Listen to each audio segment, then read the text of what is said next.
RigoBlock is a protocol for decentralized asset management. So it's aimed at making it easy for either people or developers or even external companies to build applications for asset management.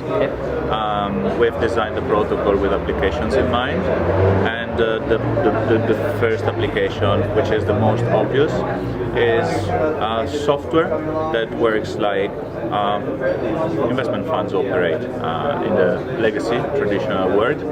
And of course, there's a lot of work we've been doing with the Ethfinex and Ethfinex teams, and I mean, after a few weeks and months of work, I would say that people can operate on the world's biggest liquidity pool through funds, so token pools.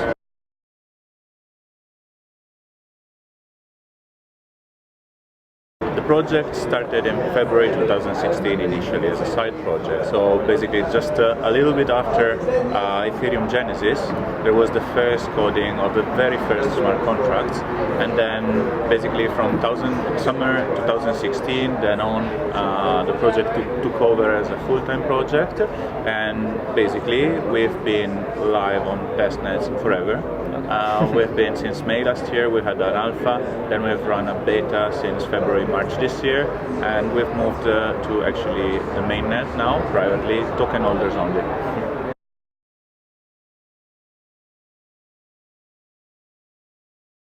So, as many people in the crypto space, I got into Bitcoin first, and I come from asset management, hedge funds, and trading. And I was fascinated by the idea of an asset that would not depreciate with over-leveraging of the banking system, central banking system. So that's how I got into Bitcoin in the first place. And then there was the big promise of Ethereum, and I got interested in the whole community of Ethereum, and then saw that there was much more potential rather than just the cryptocurrency itself. So started actually coding and learning Solidity to dig deeper and understand whether it was possible, because everybody kept telling me that it was not possible. So I mean, to prove them wrong, I started doing it myself. Okay. And but now I think that we came along quite well. Like, I mean, we're a team, so I'm always less important by the day. And we try to. So what we tried to do with RigoBlock was not just to create on blockchain something that is already existent in the legacy world, but to actually try to leverage on the strong sell points of blockchain in order to optimize the rewards mechanism for the pools operators and create a different incentives mechanism. So that's how the proof of performance concept was born, and it's the idea that rather than the fund managers or the pools operators being rewarded with management fees and performance fees, there's a different incentives mechanism which is aimed at aligning more the interests of both the pools operators, the token holders, and the actual people, users who delegate the management of their assets to somebody else.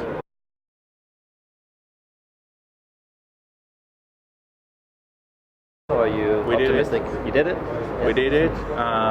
There's of course things that are very inefficient on chain. So we tried to reduce the amount of decisions that we had to do. We always try to have a very liberal approach.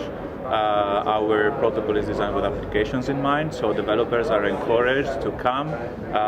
If they don't agree with how we've designed the protocol, they can fork with their own rules and then plug it back in.